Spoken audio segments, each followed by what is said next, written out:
Hi ಎಲ್ರಿಗೂ ನಮಸ್ಕಾರ. August 23ನೇ ತಾರೀಕು ಶನಿವಾರ ಅಮಾವಾಸ್ಯೆ ಬಂದಿರತಕ್ಕಂಥದ್ದು. ಕೊನೆಯ ಶ್ರಾವಣ ಶನಿವಾರದ ಅಮಾವಾಸ್ಯೆ, ಜೊತೆಗೆ ಶನಿ ಅಮಾವಾಸ್ಯೆ ಅಂತ ಕೂಡ ಹೇಳಲಾಗುತ್ತೆ, ಬೆನಕನ ಅಮಾವಾಸ್ಯೆ ಅಂತ ಕೂಡ ಹೇಳಲಾಗುತ್ತೆ.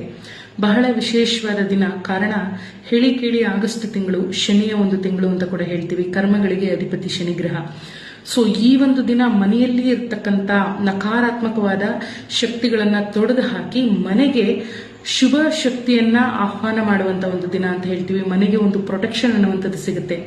ಸಾಕಷ್ಟು ಜನಗಳ ಮನೆಯಲ್ಲಿ ಜಗಳ, ಕದನ, ಹಾಗೆ ಸಾಲಬಾಧೆಗಳು, ಋಣಬಾಧೆಗಳು, ಆರೋಗ್ಯದ ಸಮಸ್ಯೆಗಳು, ಹೊಂದಾಣಿಕೆ ಇಲ್ಲದೆ ಇರತಕ್ಕಂಥದ್ದು, ಅಥವಾ ಕಣ್ಣು ದೃಷ್ಟಿ, ವಾಮಾಚಾರದಂತ ಪ್ರಯೋಗಗಳಿಂದ ನರಳು ಹೋಗಿರ್ತಾರೆ. ಸೊ ಈ ಒಂದು ದಿನ ಒಂದು ಸಣ್ಣ ಅನುಷ್ಠಾನ ಮಾಡೋದ್ರಿಂದ, ಒಂದು ಸಣ್ಣ ತಂತ್ರವನ್ನ ಪಾಲಿಸೋದ್ರಿಂದ ಮನೆಗೆ ಒಂದು ಪ್ರೊಟೆಕ್ಷನ್ ಅನ್ನು ಕೊಡಬಹುದು ಬಹಳ ಸುಲಭದಲ್ಲಿ. ಏನದು ಅಂದ್ರೆ, ಈ ಗರುಡ ಕಾಯಿಗಳು ಗ್ರಂಥಿಗೆ ಅಂಗಡಿಯಲ್ಲಿ ಸಿಗುತ್ತೆ. ಈ ಗರುಡ ಕಾಯಿಗಳನ್ನ 5 ಅಥವಾ 3 ಅಥವಾ 9 ಅಥವಾ 11 ಕಾಯಿಗಳನ್ನ ತಂದು ಕೆಂಪು ಬಟ್ಟೆಯಲ್ಲಿ ಹಾಕಿ ಗಂಟನ್ನ ಹಾಕಿ ಮನೆಯ ಮುಖ್ಯ ದ್ವಾರದಲ್ಲಿ ನೇತು ಹಾಕಬೇಕಾಗತ್ತೆ. ಸೊ ಅದಾದ್ಮೇಲೆ ಧೂಪ ದೀಪ ಕೊಡುವಂಥದ್ದು.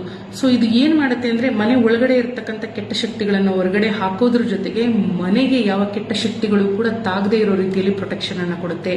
ಬಹಳನೇ ಸುಲಭದ ಅನುಷ್ಠಾನ. ತಪ್ಪದೆ ಮಾಡಿ.